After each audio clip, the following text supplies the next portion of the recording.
Student of class 10th SDVP online Hindi classes में आपका हार्दिक स्वागत है। बेटा आज हम अपनी जो सेकंड पोएम है उसका लास्ट पद्यांश जो है उसकी व्याख्या करेंगे।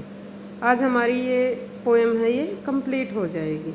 इसका जो आखिरी स्टैंजा है उसकी व्याख्या करेंगे। प्रसंग तो आप जानते ही हैं।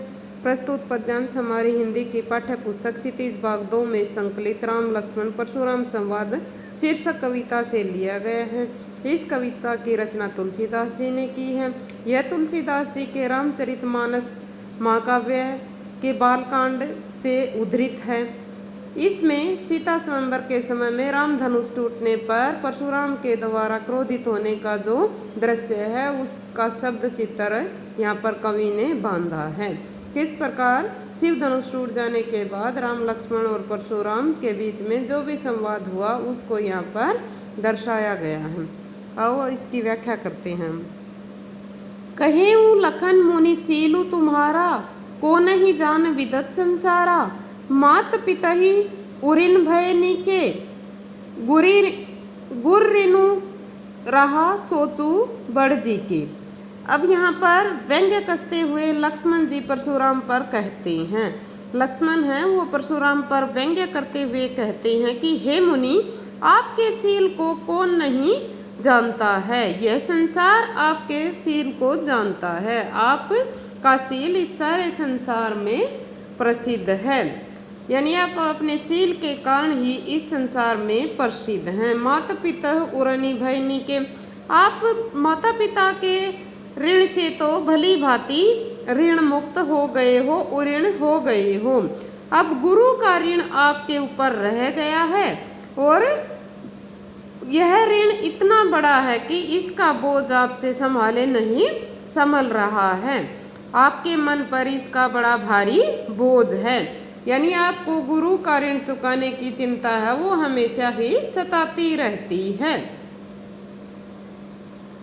सोजनु हमरे माथे गड़ा, और जो ये गुरु का ऋण आपका शेष बचा हुआ है ये मानो हमारे ही माथे से निकला है, यानी इसका जो कारण है उसे आपने हमें ही बता दिया है। इस गुरु के ऋण का जो कारण है वो हमें मान लिया है।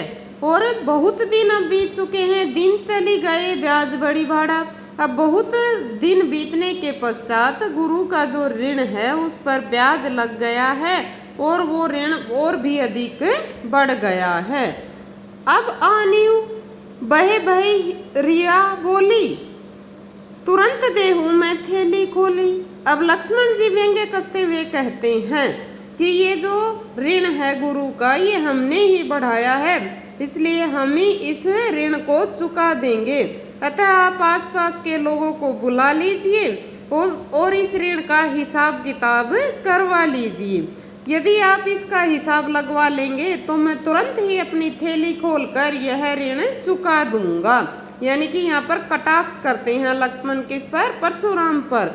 सुनी कटु वचन कुठार सुधारा, लक्ष्मण के ऐसे कठोर वचन सुनकर परशुराम ने अपना जो कुल्हाड़ा है उसको संभाल लिया है। हाय हाय सब सभा पुकारा, और परशुराम का ऐसा रूप देखकर वहाँ पर सभा में उपस्थित जितने भी जन थे, जितने भी इंसान थे, वो सब हाय हाय पुकारने लगते हैं। डर के मारे वो हाय हाय पुकार रहे हैं। भृगुवर परशु देखा बहु मोही, विप्र विचारी बचो नृपद्रोही।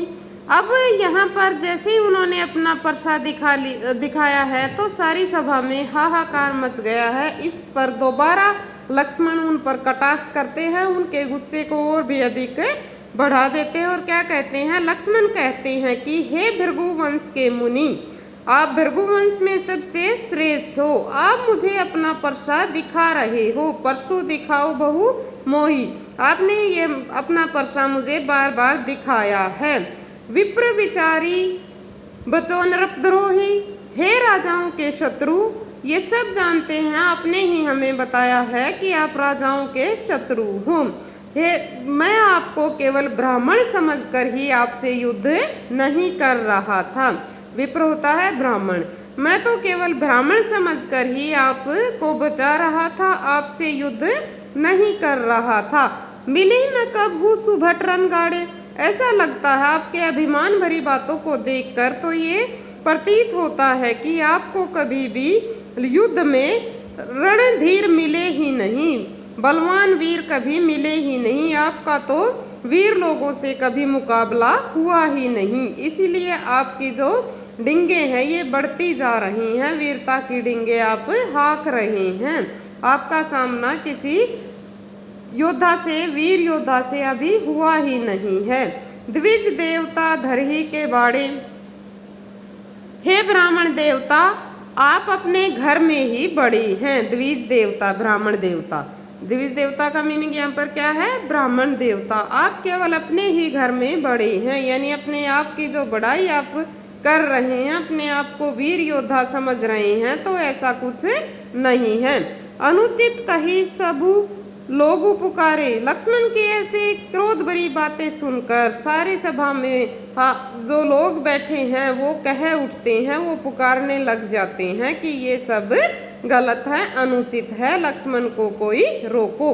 रघुपति शयन ही रघुनु निवारे। अब उन लोगों की जो बातें हैं, जो पुकार रहे हैं कि ये सब अनुचित है, गलत है, इन सब को सुनकर जो रघुपति राम हैं वो संकेत से लक्ष्मण को रोक देते हैं, आंखों के इशारे से लक्ष्मण को रोक देते हैं, उन्हें चुप करा देते हैं।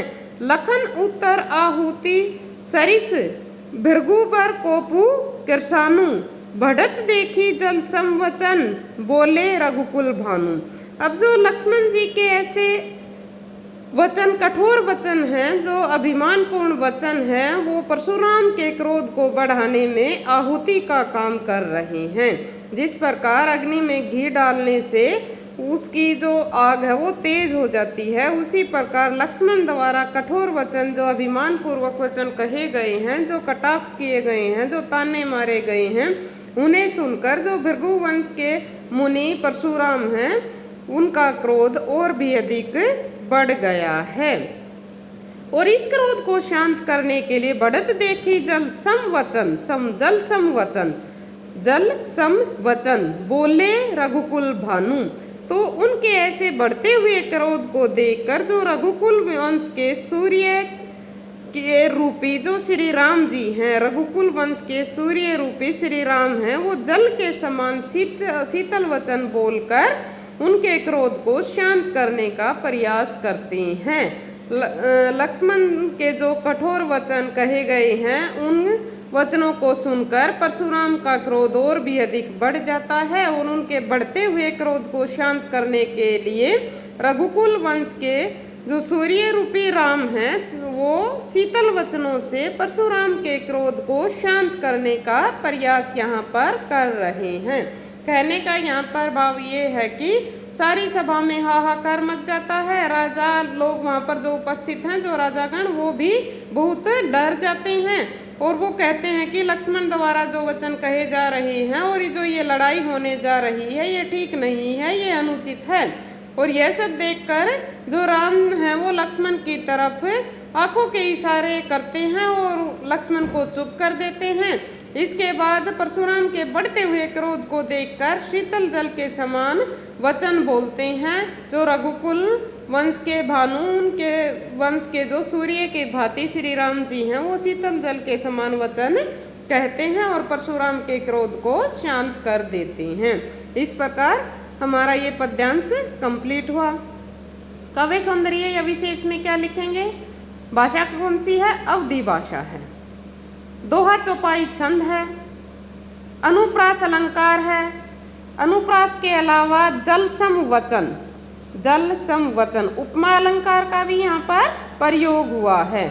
इस प्रकार से हमारी ये जो सेकंड पोएम है, आज हमने इसकी व्याख्या कंप्लीट कर ली है।